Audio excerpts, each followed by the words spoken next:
Di video kali ini kita akan lanjutkan praktek menggunakan WordPress ini untuk membuat toko online kita sendiri, termasuk diantaranya untuk pengaturan ongkir jasa pengiriman dan pembayaran menggunakan payment gateway. Mari kita mulai.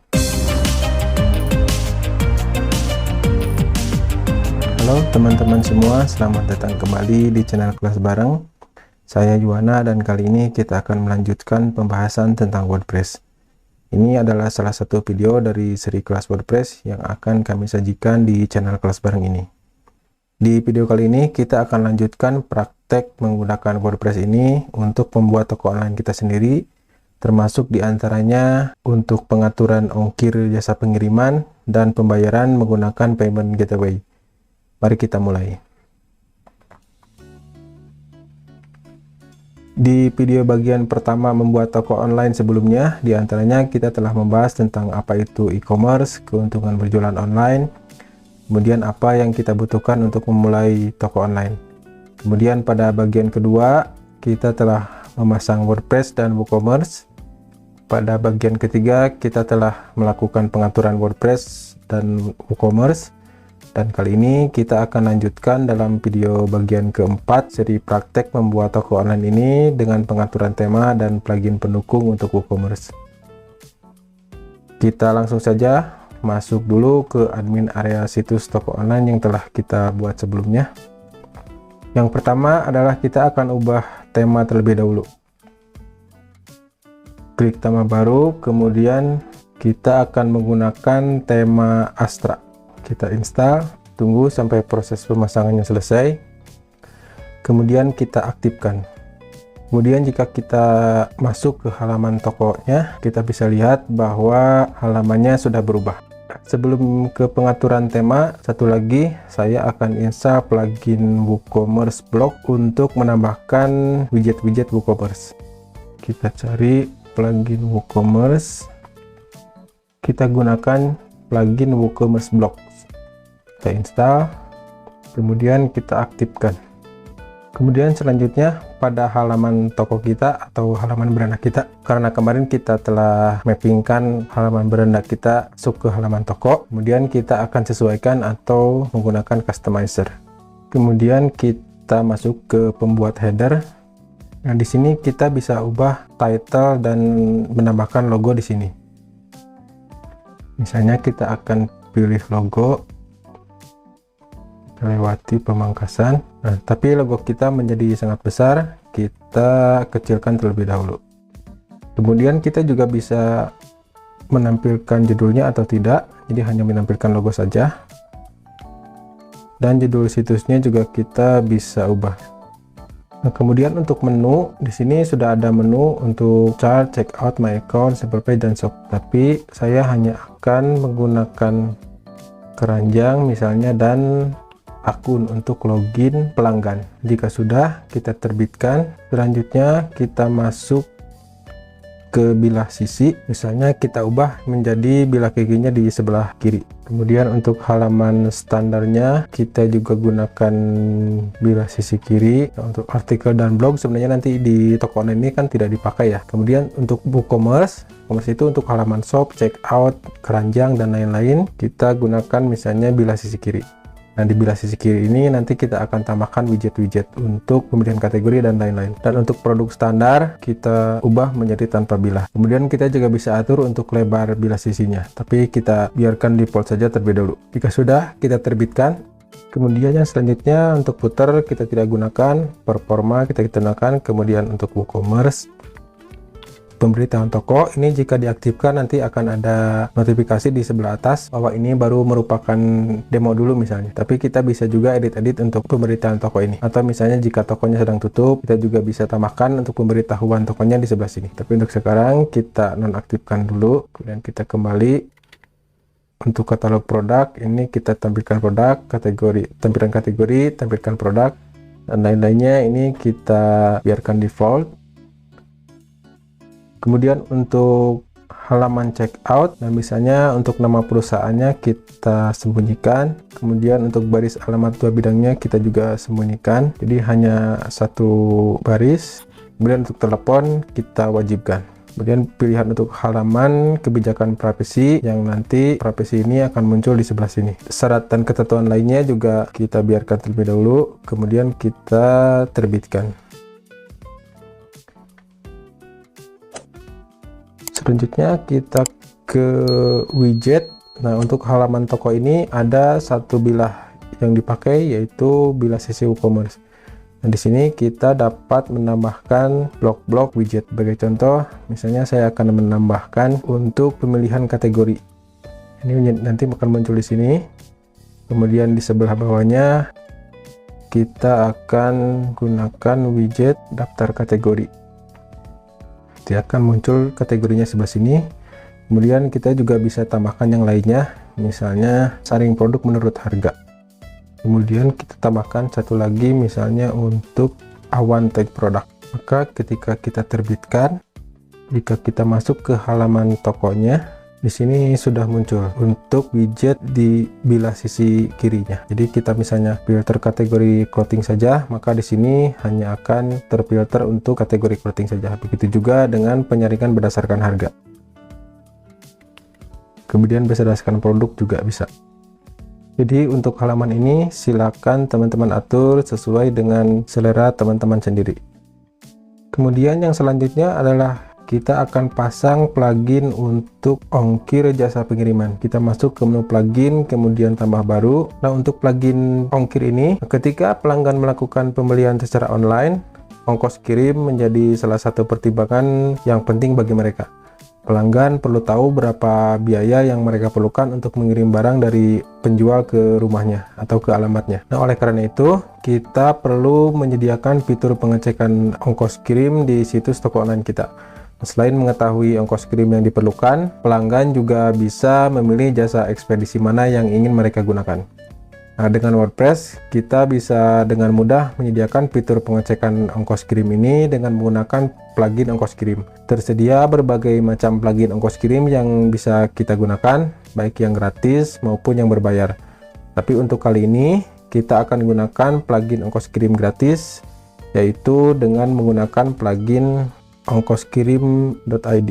Yang versi gratis ongkoskirim.id ini tentu memiliki batasan. Salah satunya adalah pilihan kurir yang disediakannya terbatas.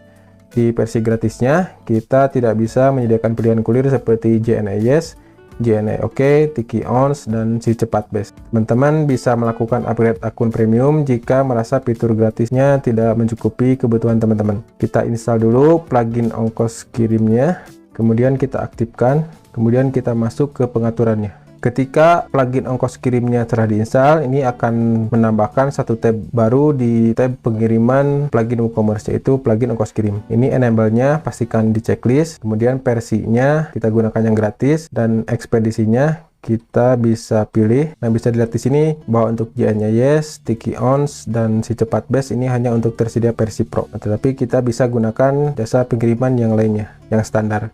Kemudian lokasi tokonya kita pilih, silakan disesuaikan dengan lokasi teman-teman. Kemudian tampilkan berat pengiriman, ini bisa ditampilkan atau tidak, tapi kita akan tampilkan. Kemudian untuk kode unik, ini untuk mempermudah cek mutasi transaksi di rekening, biasanya bisa mengaktifkan kode unik ini. Jadi biaya kode unik akan ditambahkan otomatis pada total belanja tiap pembelian. Ini bisa diaktifkan ataupun tidak. Untuk kali ini saya tidak akan aktifkan. Kemudian default berat pengiriman, jika berat produknya tidak diisi, setiap produk akan dihitung menggunakan berat default ini. Jadi ada produk yang bisa tidak menggunakan berat pada data produknya, tetapi ketika dikirim nanti akan didefaultkan menjadi 1 kilo. Kemudian kenakan biaya tambahan ongkos kirim, nah kita akan setting tidak. Toleransi berat pengiriman itu, jadi misalnya jika total belanjaannya 2200 gram, maka akan dihitung sebagai 2 kilo, karena lebihnya 200 gram itu tidak melebihi toleransi berat pengiriman. Kemudian untuk hapus sketch dan reset konfigurasi ini kita biarkan terlebih dahulu. Jika sudah, kita simpan perubahan. Kemudian kita cek terlebih dahulu. Di sini saya sudah ada satu di keranjang. Kemudian jika kita lanjutkan ke checkout,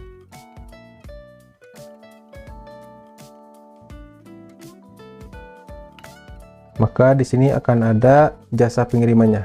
Jadi nanti pelanggan bisa memilih jasa pengiriman yang mereka inginkan, termasuk di sini sudah ada untuk perhitungan ongkos kirimnya. Nah, kemudian bisa dilihat di sini bahwa tidak ada metode pembayaran yang tersedia untuk provinsi Anda. Sekarang kita akan setting untuk metode pembayarannya. Kita masuk lagi ke menu plugin, kemudian tambah baru. Nah, sekarang kita akan install untuk plugin gateway-nya. Transaksi adalah salah satu poin penting bagi setiap bisnis. Terlebih lagi bagi toko online, tentunya transaksi harus lebih mudah, aman, cepat, dan tepat. Untuk itu, setiap toko online biasanya memerlukan payment gateway. Payment gateway itu adalah layanan pembayaran yang memudahkan proses transaksi online. Dengan layanan ini, kita dapat menyediakan berbagai metode pembayaran online untuk pelanggan. Misalnya transfer bank, kartu kredit, virtual account, dan lain-lain. Ketika ada konsumen yang check out di toko online kita, maka data pembelian akan diteruskan ke payment gateway. Nah, setelahnya, payment gateway akan melanjutkan pembayaran ke bank dan transaksi pun diproses. Nah, setelah transaksi berhasil, payment gateway ini akan memberikan notifikasi ke toko online kita. Dan yang terakhir, pihak bank akan meneruskan pembayaran ke pihak rekening toko online kita. Sebenarnya ada banyak plugin payment gateway yang dapat kita gunakan, tapi di sini saya akan menggunakan plugin dari Mitrans. Untuk menggunakan ini, teman-teman harus mempunyai akun di Mitrannya terlebih dahulu. Jika teman-teman belum mempunyai akun di Mitrannya, silakan registrasi terlebih dahulu. Nah, kemudian jika teman-teman sudah registrasi, pastikan environment-nya kita set untuk sandbox dulu. Jadi untuk testing dulu. Tetapi nanti jika sudah live, kita baru gunakan environment-nya production. Jadi untuk testing pembayaran, kita bisa gunakan yang sandbox-nya terlebih dahulu. Kemudian kita install dulu plugin Mitran-nya terlebih dahulu, yang Mitrans WooCommerce. Kemudian kita aktifkan dan kita masuk ke pengaturannya. Untuk pengaturannya, sebenarnya ini masuk dalam pengaturan WooCommerce pada tab pembayaran. Pastikan ininya enable, kemudian merchant ID-nya kita bisa lihat pada menu setting access key pada dashboard Mitran-nya. Sebagai contoh, ini saya akan masukkan merchant ID-nya. Kemudian environment-nya kita pilih yang sandbox dulu karena nanti kita akan testing terlebih dahulu. Kemudian client key-nya juga kita copy paste ke sini dan verify key-nya juga. Kemudian selanjutnya kita akan setting untuk notifikasi agar nanti situs kita itu menerima notifikasi pembayaran dari Mitrans. Nah, untuk itu kita copy, kemudian kita masuk ke dashboardnya, ke bagian setting, configuration, kita masukkan pada bagian payment notification URL. Kemudian kita simpan. Selanjutnya ini untuk merubah status order di WooCommerce-nya. Jadi ketika ada paymentnya yang sudah dibayar, ini kita ubah menjadi processing misalnya. Yang lainnya kita biarkan default. Kemudian klik simpan perubahan. Dengan begitu, jika kita masuk lagi ke halaman checkout-nya, maka di sini akan muncul untuk pilihan pembayarannya. Jadi sudah supported payment. Kita akan tes dulu. Negara, wilayah Indonesia, provinsi, kotanya, misalnya kita pilih kecamatan, alamat jalan,